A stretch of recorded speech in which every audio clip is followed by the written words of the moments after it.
Bueno, lo que vamos a ver hoy tiene que ver con, bueno, va a ser cinética enzimática, varios tipos de cinética enzimática, incluyendo tipos de inhibición y regulación alostérica. Vamos a comenzar.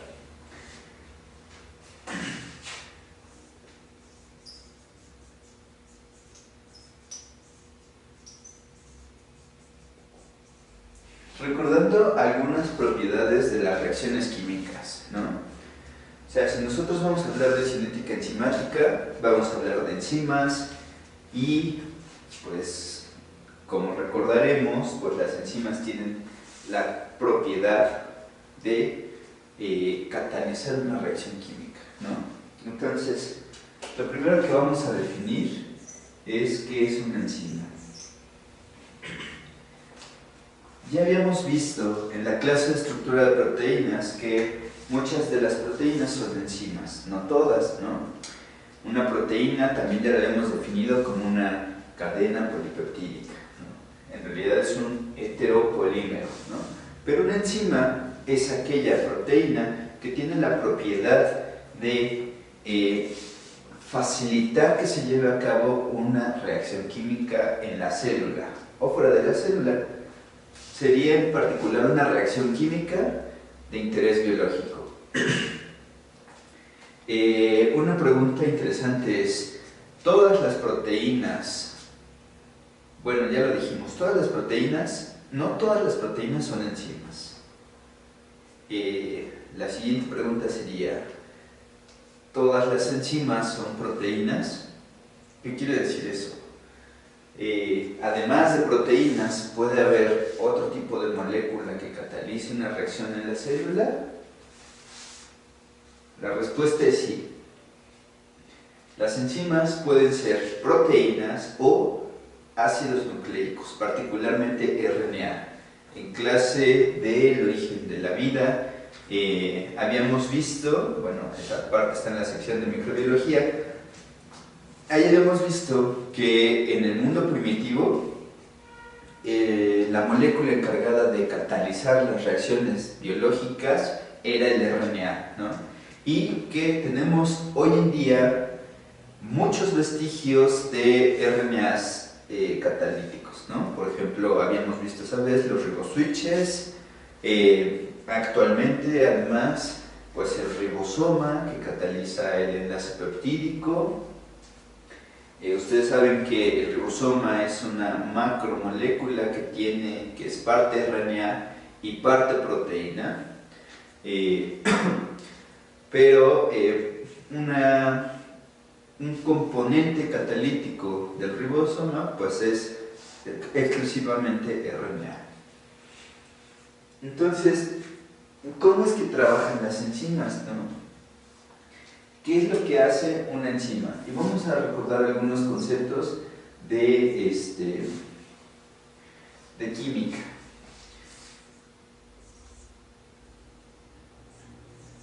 Si yo tengo A que se convierte en B, eso es una reacción química.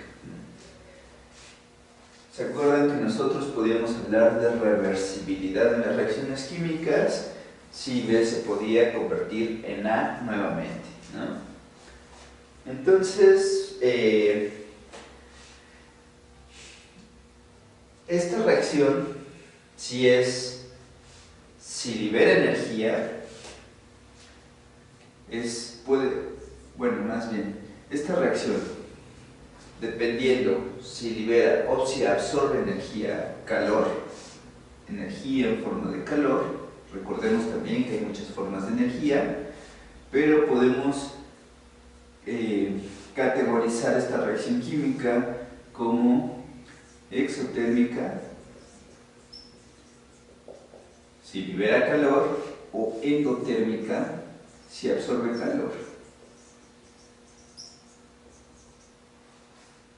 ¿De qué depende? Bueno, se acuerda que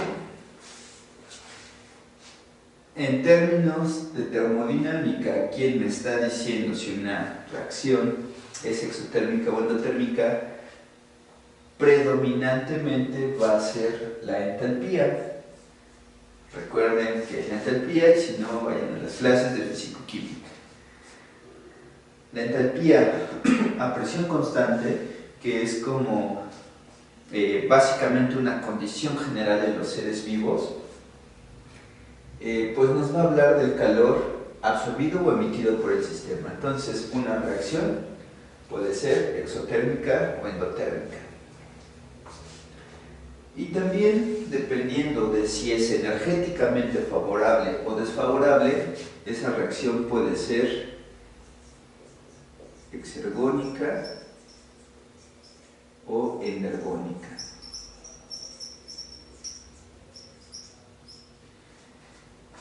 Exergónica si es energéticamente favorable, energónica si es energéticamente desfavorable, no confundir con el exotérmico y endotérmico. Exotérmico es si libera calor y endotérmico si absorbe calor. Entonces, esto es lo que podemos saber de una reacción química, ¿no?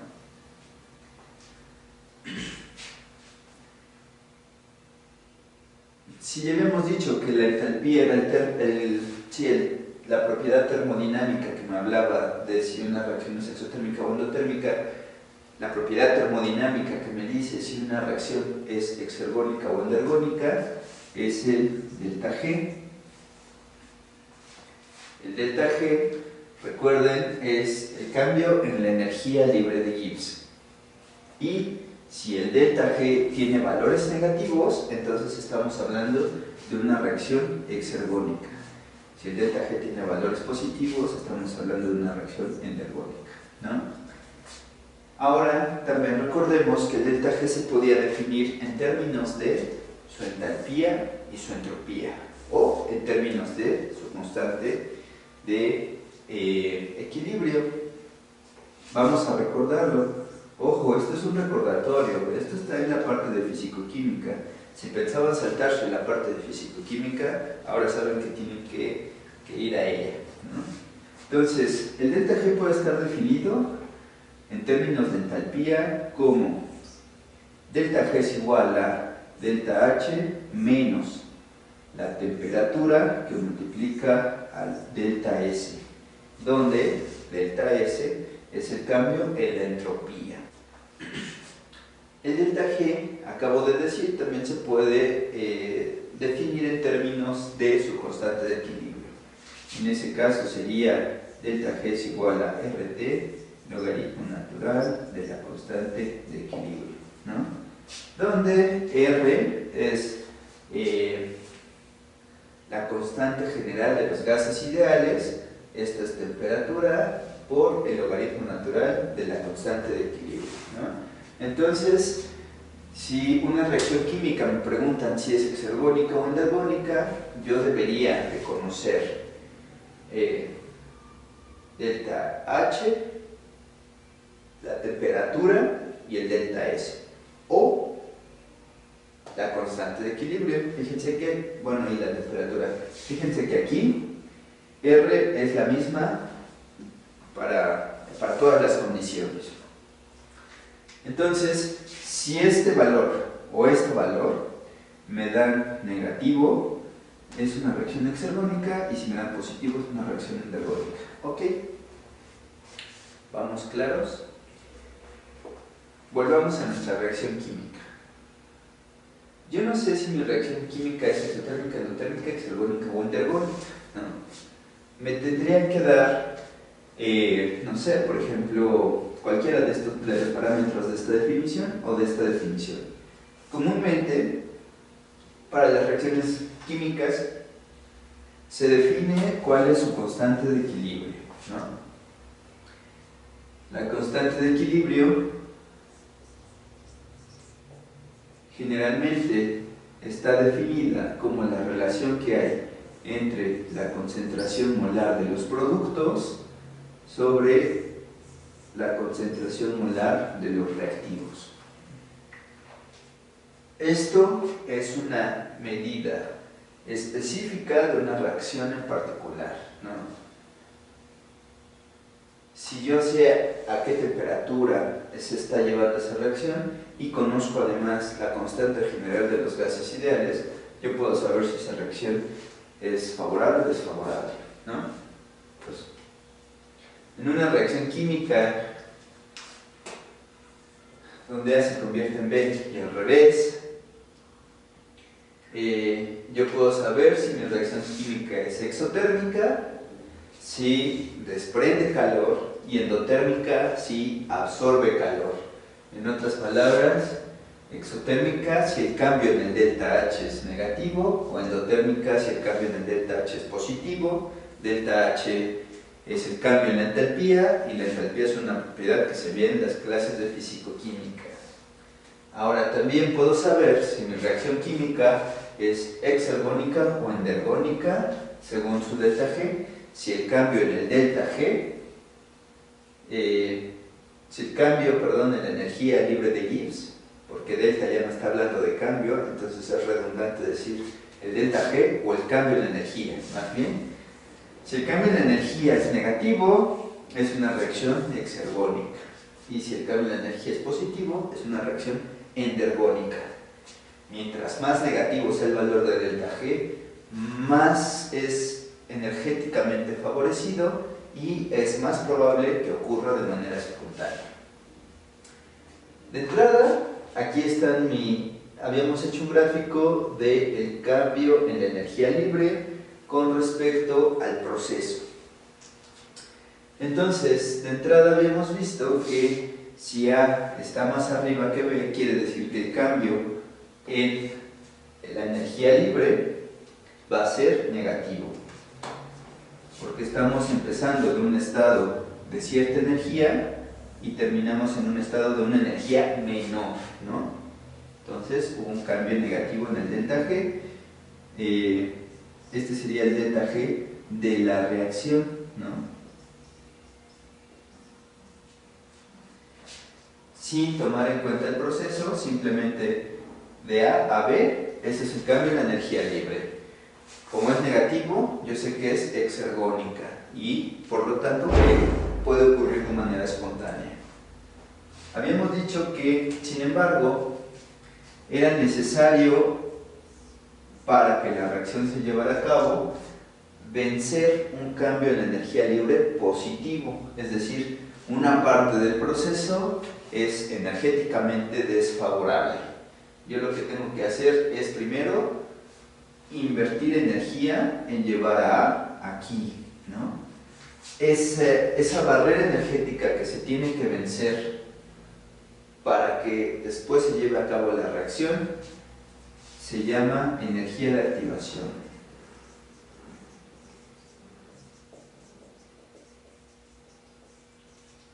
Entonces, la energía de activación es la energía que se tiene que vencer para que la reacción se lleve a cabo. Ustedes están de acuerdo en que si yo le invierto energía y puedo llevar a este máximo, una vez que esté aquí, la reacción es energéticamente favorable. Fíjense que si yo subo a hasta acá, después es muy favorable que se convierta en B, porque el cambio sería todo ¿no? Sería un delta G negativo, o sea, favorable, pero mucho más grande, ¿no? Entonces, yo invierto energía, llevo hasta acá, y de aquí en adelante ocurre solito, ¿no? En este caso, en esta reacción química, yo estoy considerando, bueno, le dimos forma A es un cuadro, por ejemplo, es la entidad estructural química de A, y B es un círculo, ¿no? Entonces, cuadro para convertirse en círculo, pues tendría que pasar por un estado intermedio, un estado químico intermedio, que en términos energéticos se encuentra en el máximo, o sea, es el que tiene la energía máxima, ¿no? A este estado intermedio de máxima energía le llamamos estado de transición.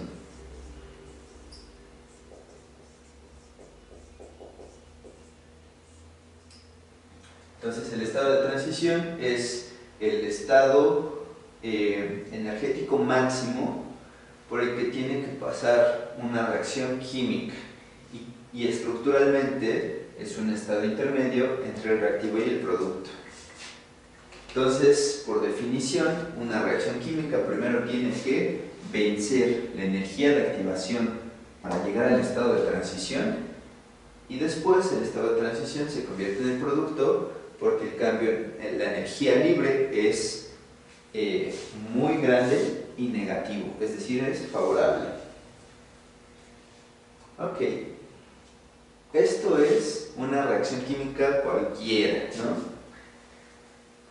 Habíamos empezado esta sesión hablando de enzimas, ¿no? Esto era un recordatorio, ojo. Una enzima, dijimos, es un catalizador. Y habíamos dicho que un catalizador era aquella entidad que favorecía que una reacción química se lleve a cabo. Entonces, hay una cosa fundamental a entender de las enzimas. Las enzimas nunca cambian el delta G de una reacción. Esto que está en rojo, independientemente si esta reacción es catalizada o no por una enzima, siempre va a ser el delta G de la reacción. ¿Qué es lo que hacen las enzimas? ¿O por qué las enzimas pues son fundamentales en la vida? Vamos a ver un ejemplo. Pasar de, imaginemos que el cuadro es glucosa y el círculo es glucosa 6-fosfato. ¿Quién cataliza esa reacción? Recuérdenlo, la primera enzima de la glucólisis, o sea, la glucosa, la hexocinasa o glucosinasa, ¿no? Entonces, esa reacción es energéticamente favorable, ¿no?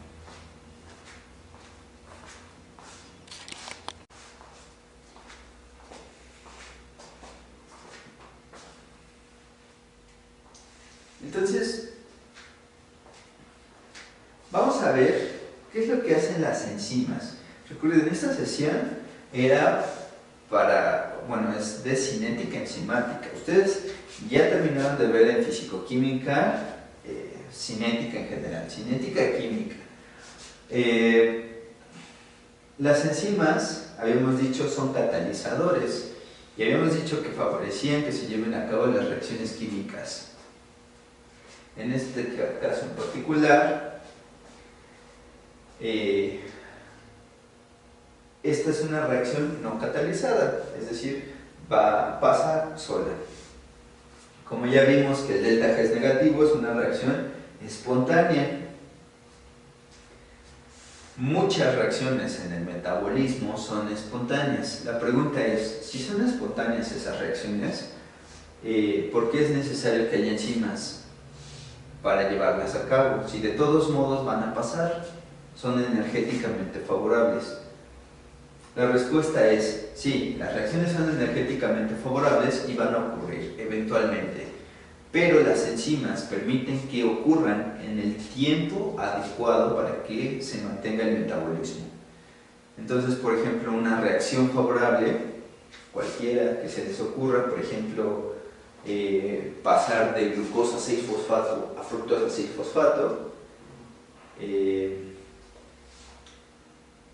es una reacción favorable que va a ocurrir, ¿no? Pero a lo mejor ocurre de manera espontánea en cuestión de días, ¿no? En la célula, un tiempo tan grande sería fatal, ¿no? La célula necesita que en cuestión de microsegundos la glucosa se esté isomerizando en fructosa, la glucosa 6-fosfato se esté isomerizando en fructosa 6-fosfato. Las enzimas, por lo tanto, lo que hacen es aumentar la velocidad de esa transformación química a tiempos que sean fisiológicamente relevantes, ¿no?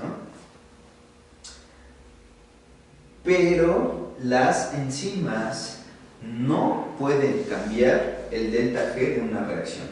Es decir, la diferencia que hay entre la energía del reactivo y la energía del producto es una propiedad de la reacción química que, independientemente del catalizador, o independientemente si esa reacción es catalizada o no, siempre va a tener un valor, ¿no? Una reacción en particular siempre va a tener un valor de delta G asociado, y las enzimas no son capaces de cambiar ese valor de delta G. Entonces, ¿qué es lo que cambiarían las enzimas? Bueno, pues lo que están cambiando es justamente la energía de activación. ¿Cómo lo hacen? Pues bueno, las enzimas, que recuerdan que eran macromoléculas estructuralmente muy complejas, lo que hacen es estabilizar al estado de transición. ¿Y a qué me refiero con estabilizar? Una molécula es estable mientras menor es su delta G. Entonces, ustedes podrán predecir la forma de la curva ahora con una enzima catalizando.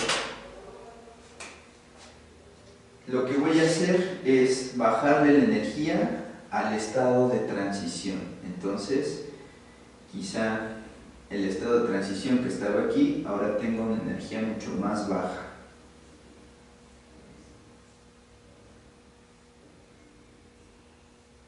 Así, ¿no? De tal manera que para que el sustrato llegue a ese estado de transición, la energía de activación va a ser mucho menor, ¿no? En este caso, con la enzima catalizando esta reacción, la energía de activación se reduce a un mínimo. Eso lo que permite es que esta reacción, o al menos este paso de la reacción, se lleve de manera mucho más rápida, ¿no? Porque la barrera energética que tengo que vencer para llegar al estado de transición es más baja. Y una vez estando en el estado de transición, pues recuerdan, el siguiente paso pues era energéticamente favorable. Era espontáneo, ocurría de manera espontánea. Entonces, lo que hizo una enzima no es cambiar el delta G de la reacción, que siempre va a ser el mismo, la diferencia entre, entre la energía de A y B. Lo que hizo la enzima fue reducir la energía de activación, es decir, la barrera energética que tiene que vencer esa reacción en particular. Y listo. Eso permite que la reacción química se lleve a cabo de una manera mucho más rápida y en tiempos que son fisiológicamente relevantes, ¿no? Entonces, entiéndase por encima una macromolécula biológica capaz de catalizar una reacción, es decir, disminuir la energía de activación para que se lleve a cabo más rápido. Si yo hablo de rapidez, puedo asociar otro término fundamental que es en cinética, la velocidad, ¿no? Entonces, yo conozco o sé de esta reacción, conozco químicamente al reactivo y al producto.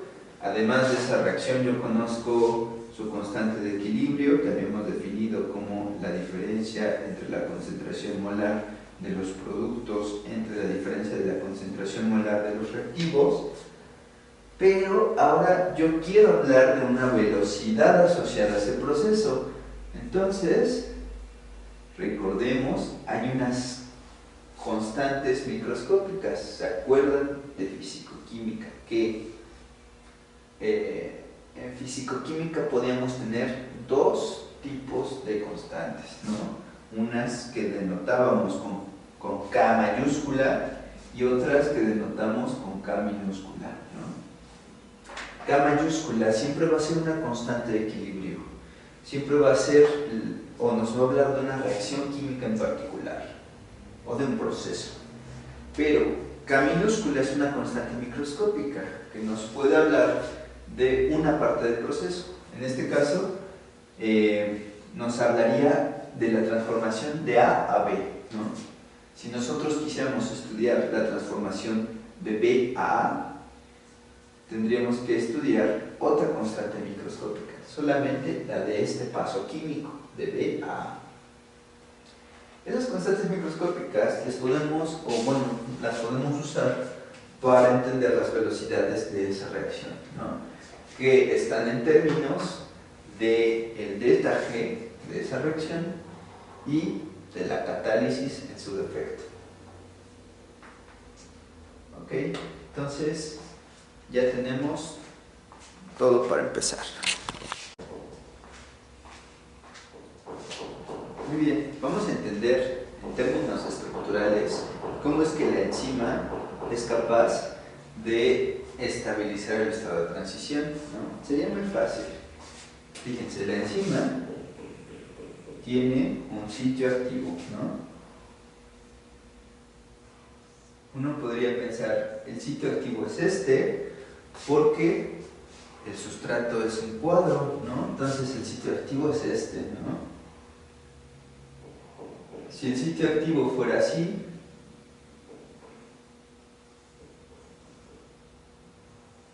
entonces tendría más afinidad por el producto, ¿no? Que es un círculo. Lo que ocurre en realidad es que el sitio activo de una enzima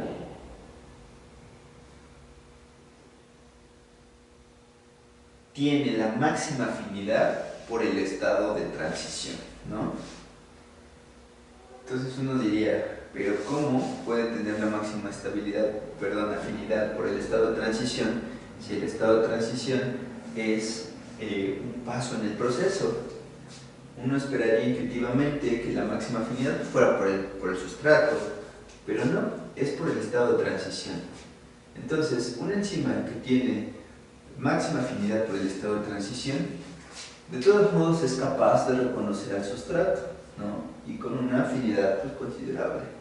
Entonces, el sustrato entra a la cavidad o al sitio activo de la enzima, y una vez en el sitio activo,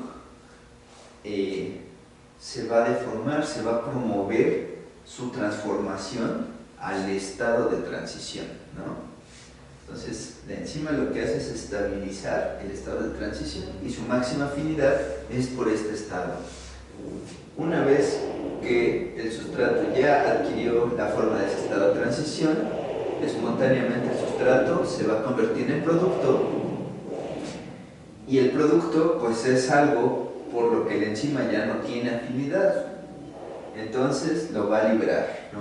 Entonces el sustrato entra como un cuadro, pero en el sitio activo se transforma al estado de transición y sale liberado como el círculo, ¿no? Esto es interesante porque en la ingeniería de proteínas o de enzimas, la gente ha tratado de encontrar o de diseñar moléculas que tengan afinidad por un estado de transición en particular, ¿no? Muchas de ellas son para catalizar reacciones químicas que no existen en el metabolismo, por ejemplo, la degradación de algún contaminante. Esa es la historia de los anticuerpos catalíticos, se las comento brevemente. Hay personas que se pusieron a trabajar con anticuerpos, y los anticuerpos esencialmente, bueno, revisen la parte de inmunología, en particular la sección de la estructura de las inmunoglobulinas. Los anticuerpos son proteínas esencialmente de unión, ¿no? La idea de un anticuerpo no es que catalice una reacción química, pero son capaces de reconocer una infinidad de moléculas de diferente naturaleza, ¿no? Lo que ha hecho la gente es tratar de diseñar, o más bien inducir, la producción de anticuerpos específicos para una molécula. Esa molécula suelen ser estados de transición de una reacción química, ¿no? En nuestro ejemplito, si nosotros lográramos hacer que un anticuerpo tuviera afinidad por el estado de transición de esa reacción química de A a B,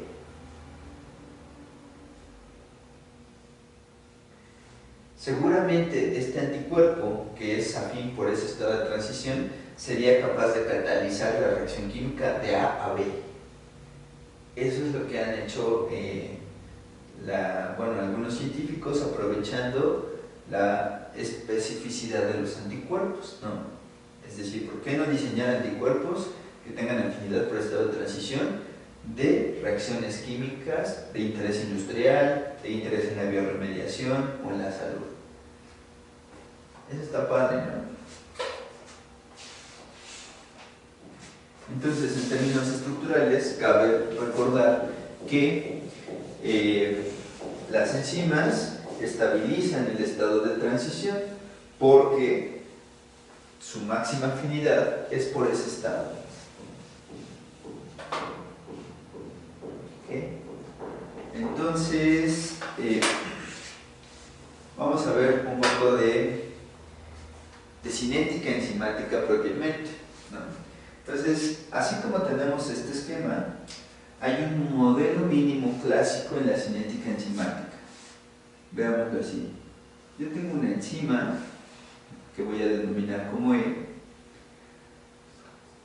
y tengo un sustrato que voy a denominar como A, ¿no?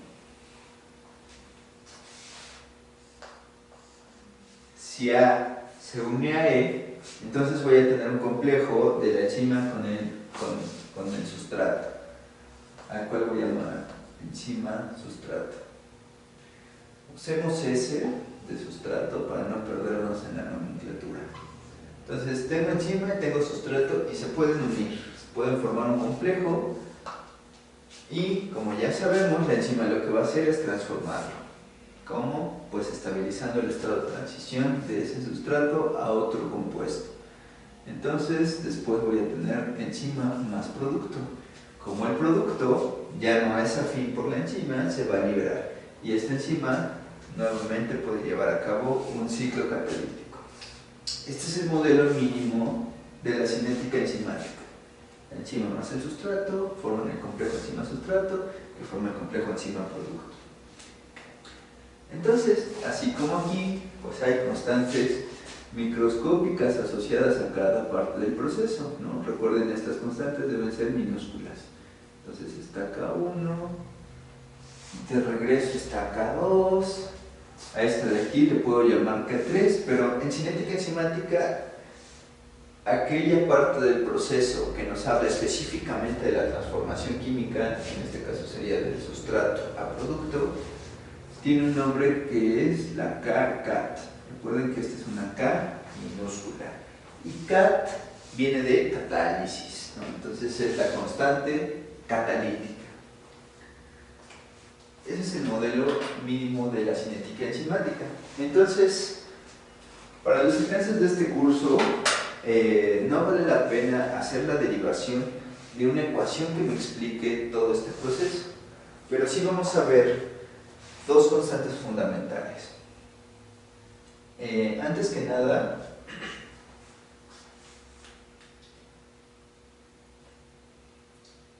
les voy a poner la ecuación que describiría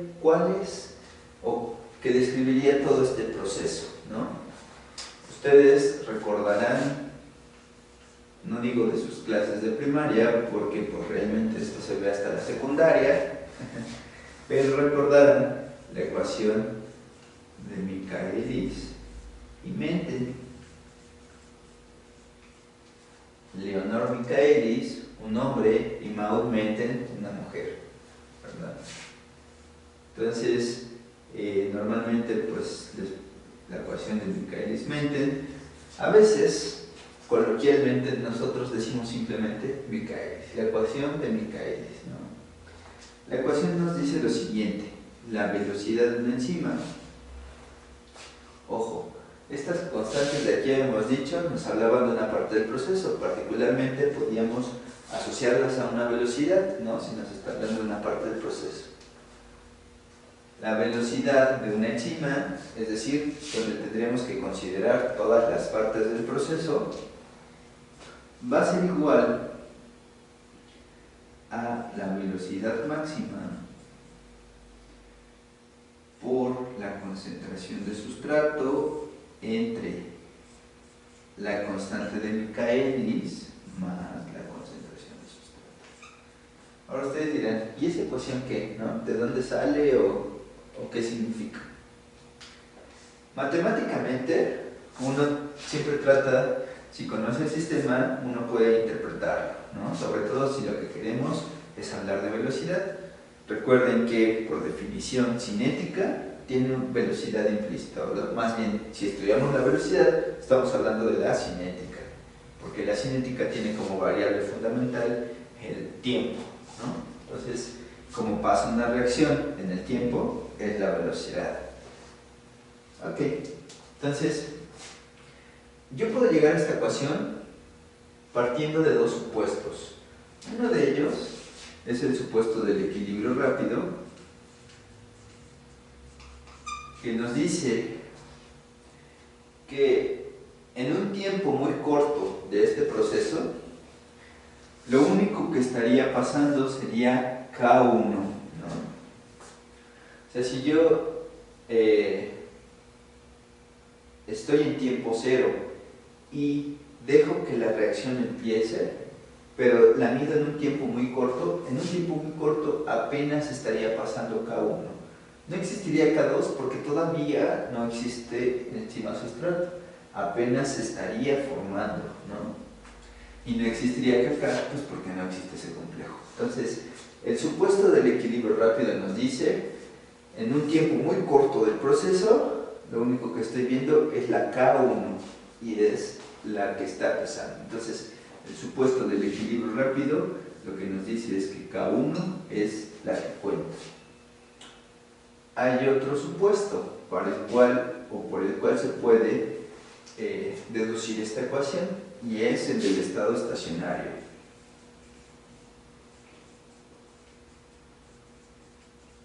En el estado estacionario, el supuesto nos dice que el complejo enzima-sustrato, K1 está ocurriendo, K2 está ocurriendo y KK está ocurriendo. Todo el proceso está ocurriendo, sin embargo, hay una compensación tal que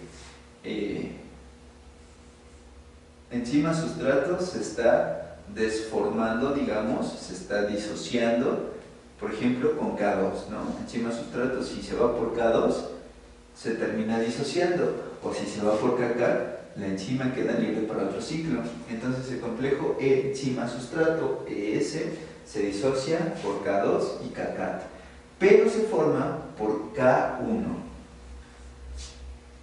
El supuesto del estado estacionario nos dice que los procesos se compensan de tal manera que la concentración de enzima-sustrato siempre es constante. Quiere decir, así como se disocia el complejo, se está formando de la misma manera, tal que la concentración de enzima-sustrato es constante. Estos dos supuestos diferentes me permiten deducir una ecuación de velocidad que es la misma, la ecuación de Michaelis-Menten. ¿Okay? Entonces vamos a analizar esa ecuación. De entrada, lo que recordamos de las clases de matemáticas es que si yo tengo dos términos que se multiplican y uno de ellos lo tengo debajo, pero está sumando, eso es la ecuación de una hipérbole, ¿no?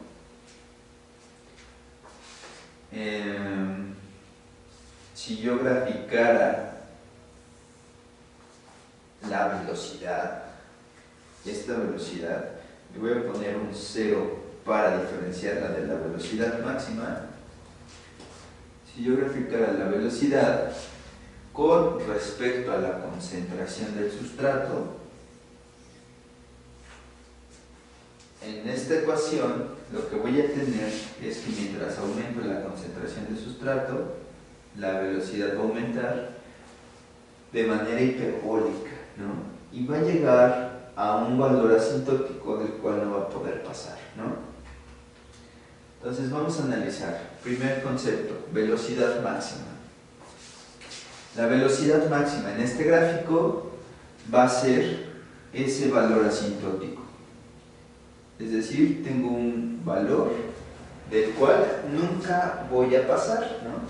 Eso es en términos de este gráfico, La velocidad máxima sería la velocidad teórica máxima a la que puedo esperar.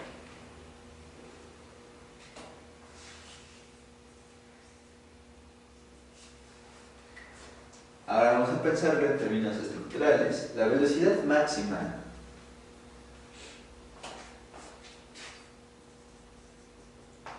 en la ecuación va a estar definida como la enzima total, la concentración de la enzima total.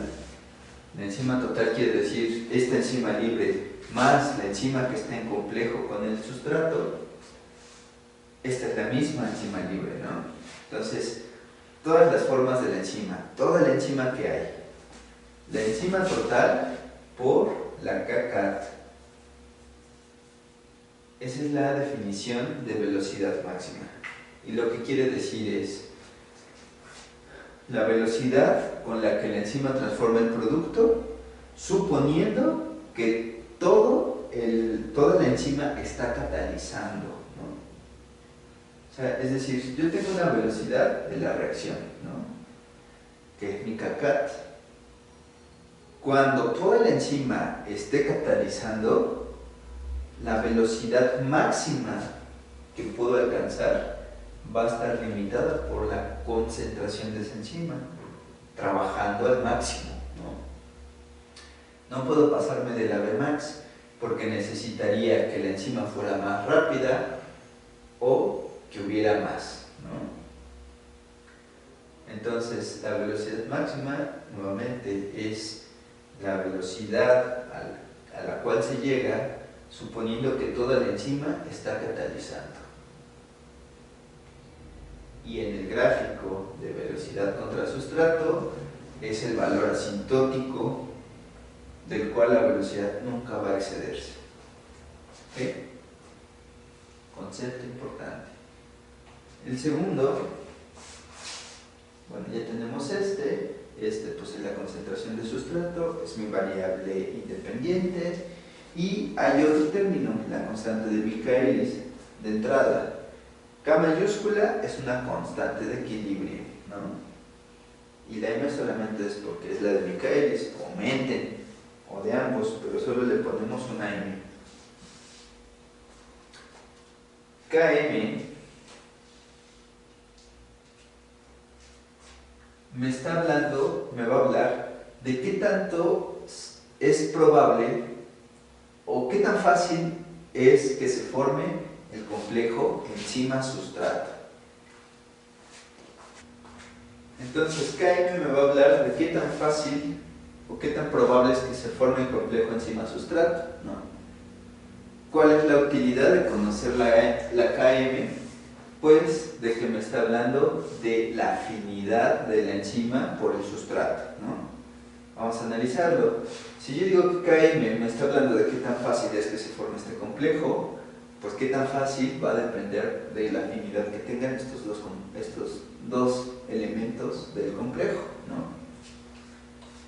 Entonces, en el gráfico primero, Km en este gráfico va a ser la concentración, porque acuérdense que es una constante de afinidad, constante de equilibrio que me habla de la afinidad.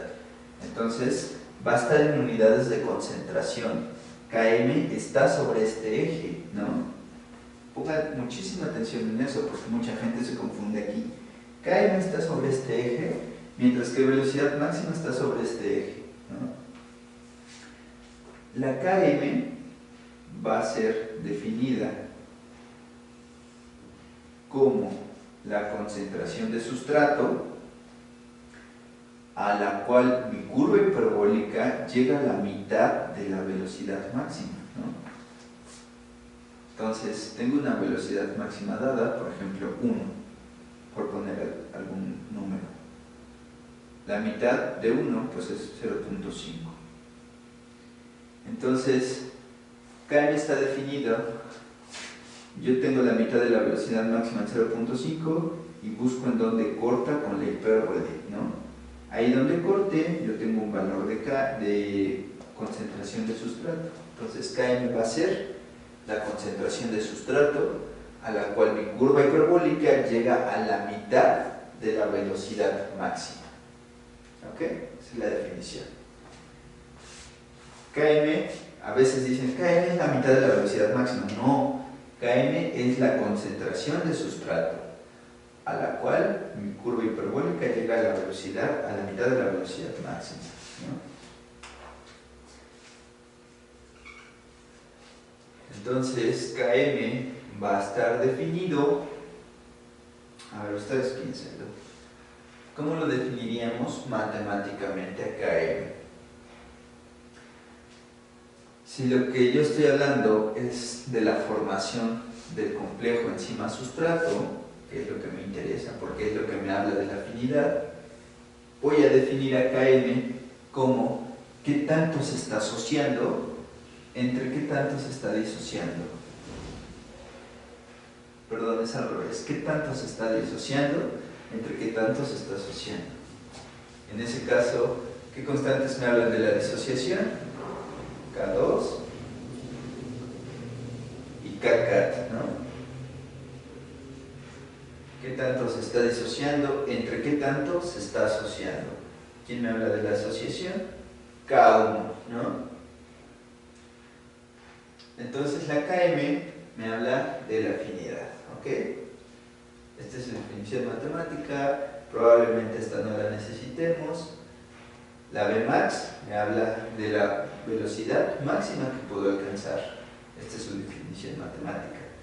Pero lo más recomendable es ver cómo se puede representar gráficamente en este gráfico de velocidad contra sustrato, ¿no? Vmax es el valor asintótico, recordemos, y Km es la concentración de sustrato, a la cual mi curva hiperbólica llega a la mitad de la velocidad máxima. Mientras más pequeña sea una Km, más afín es la enzima por su sustrato. Entonces, a ver, nuevamente, mientras más pequeña es la Km, más afín es la enzima por su sustrato. ¿Por qué? Si yo digo que Km me habla de qué tan fácil es que se forme el complejo enzima-sustrato, quiere decir que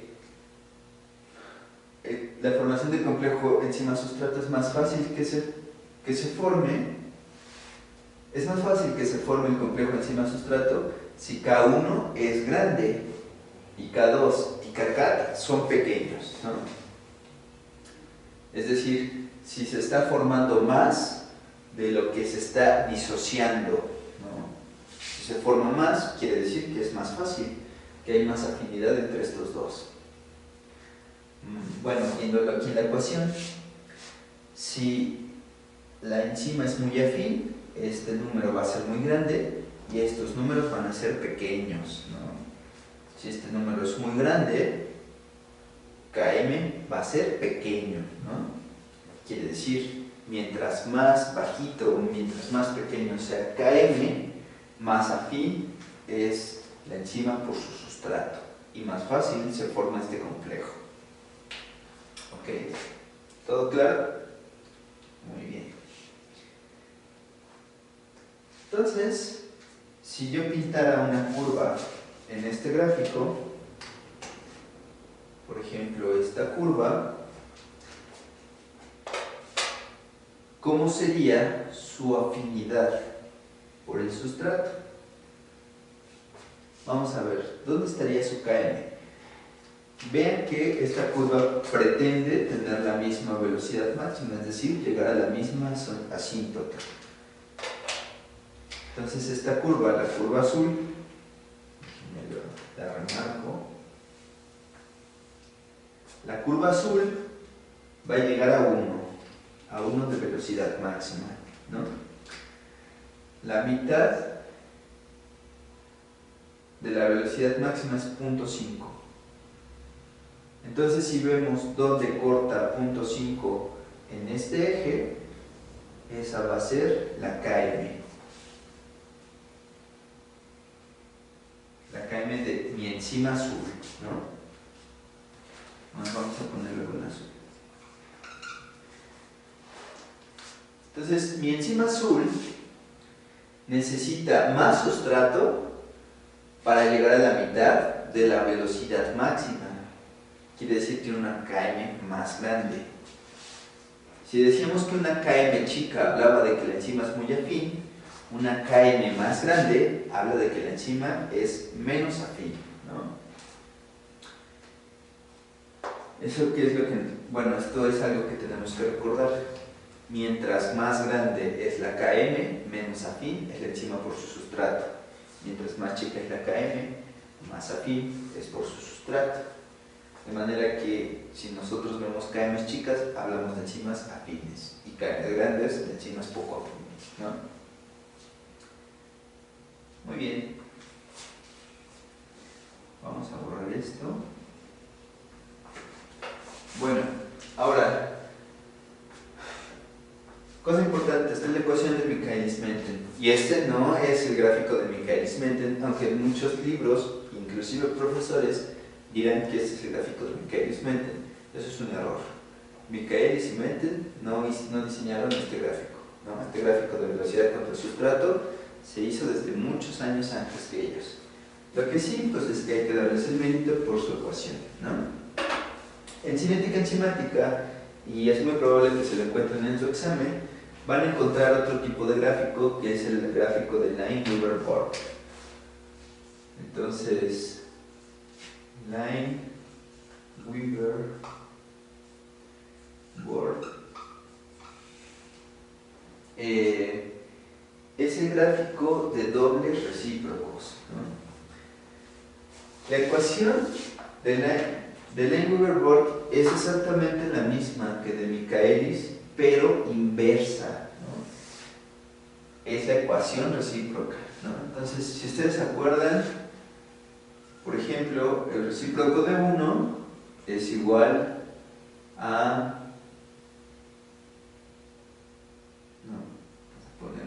El recíproco de 2 es igual a 1 entre 2, ¿no? El recíproco de 3 es igual a 1 entre 3, y así, ¿no? Entonces, pregunta para ustedes en casa: el recíproco de esta ecuación, ¿cuál será? 1 entre esa ecuación, ¿no? O lo que es lo mismo, invertir los términos, ¿no? De tal manera que este, que es el denominador, quede como numerador, y el numerador quede como denominador. Eso quiere decir que, vamos a ver, 1 entre velocidad máxima, perdón, entre V0, que sería el recíproco de esto, va a ser igual a Km más sustrato entre Vmax por sustrato. Lo único que hice fue invertir los ejes, ¿no? Perdón, los términos. Los invertí y me queda esa ecuación. Ahora, esta misma ecuación, ustedes estarán de acuerdo que la puedo reescribir de la siguiente manera: Km sobre Vmax por sustrato más sustrato sobre Vmax por sustrato, ¿no? Recuerdan sus clases de matemáticas, y si no, vean la sección de matemáticas, esto es posible. ¿Qué me permite hacer esta redescripción de la ecuación? Pues, por ejemplo, aquí puedo tachar términos semejantes, ¿no? Sustrato entre sustrato, ¿no? Tal que me quede que 1 entre V0 es igual a Km sobre Vmax por sustrato más, entre estos se van, pero aquí hay un 1. ¿Por qué hay un 1? Bueno, es como si multiplicara sustrato por 1, pues va a ser sustrato, ¿no? Hay un 1 aquí. Entonces, ustedes también estarán de acuerdo que puedo reescribir esta ecuación como Km sobre Vmax por 1 entre sustrato más 1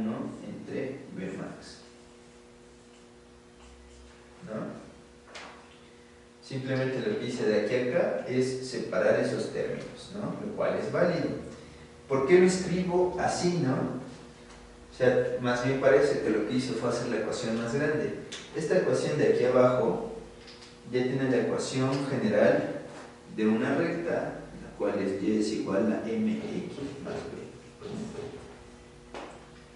Es decir, mi variable independiente va a ser igual a un valor constante, que sería la pendiente, a la variable independiente, x, más b, el corte en la ordenada al origen, ¿no? Entonces, ¿cómo sería el gráfico para esta ecuación? La forma de la curva, si es la ecuación de la línea recta, pues sería una línea recta, ¿no? Vamos a borrar aquí este sistema y vamos a pasar la ecuación de Michaelis debajo de ese gráfico. Entonces, a ver,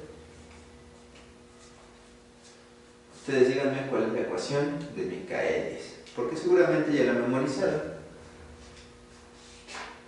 Así como en Dora la Exploradora, voy a suponer que los estoy escuchando. Entonces, la velocidad va a ser igual a la velocidad máxima por la concentración de sustrato entre Km más la concentración de sustrato. Muy bien. Entonces, esa es la ecuación de Michaelis-Menten. Vamos a ponerlo por aquí, Michaelis-Menten. Esta es la ecuación de Lane-Weaver-Borg. Vamos a ponerlo por aquí, Lane-Weaver-Borg, ¿no? Y voy a borrar la deducción para poder pintar aquí un gráfico.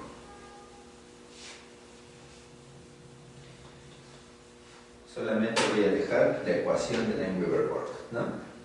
Que, como vimos, es la misma que la de Michaelis, solo que es el inverso. Entonces, Lane-Weaver-Borg es un gráfico de dobles recíprocos.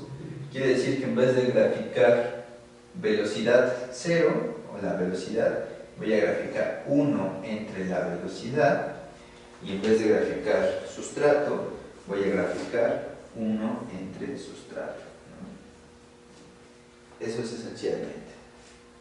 Entonces, para una cinética hiperbólica, para una curva hiperbólica, con este gráfico tendré una línea recta.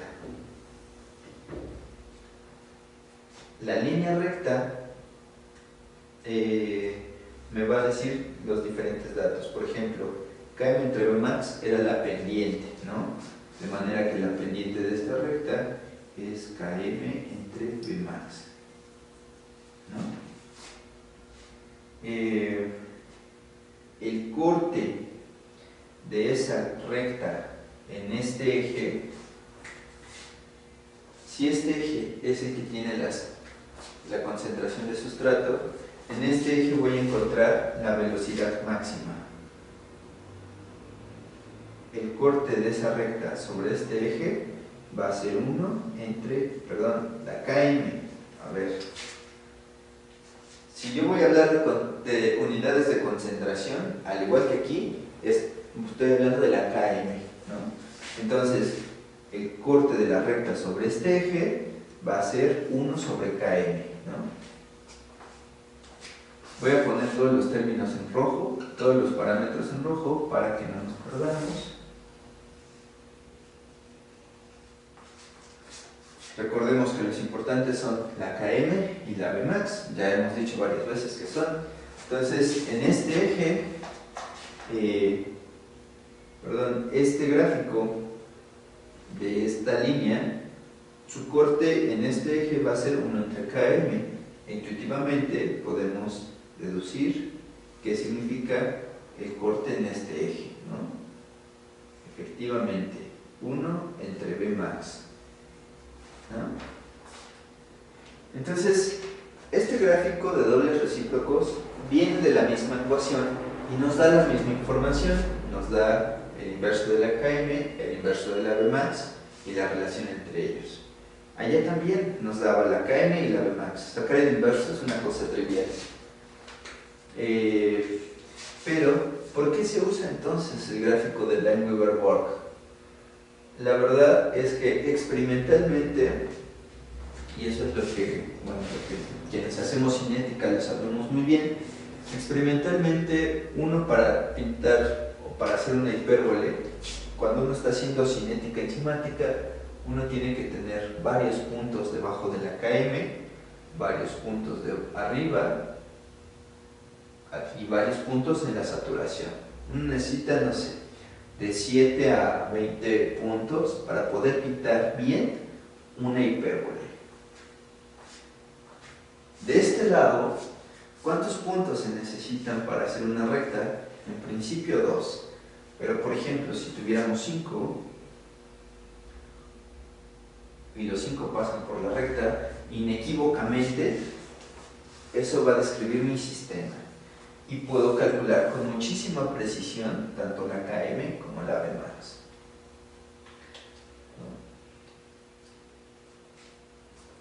Ok. Vamos a ver ahora tipos de inhibición, ¿no? ¿Qué es la inhibición enzimática? Bueno, en el metabolismo vamos a ver algunas enzimas, además de que pueden unir a un sustrato y transformarlo, se les puede unir un compuesto en el sitio activo y ese compuesto no necesariamente es productivo. A este tipo de compuestos les llamamos inhibidores. Lo que van a hacer es afectar el funcionamiento de la enzima. Nuevamente, ¿qué es lo que afectaría a un inhibidor enzimático? Pues dos cosas: la afinidad o la velocidad máxima, ¿no? Es decir, van a afectar la Km y la Vmax. Vamos a pintar nuevamente el sistemita que teníamos hace rato, que decía que la enzima más el sustrato se iban a convertir en el complejo enzima-sustrato, que se iba a convertir, más bien, una vez transformado el sustrato, se libera la enzima y se libera el producto, ¿no? Ahí está el sistema clásico.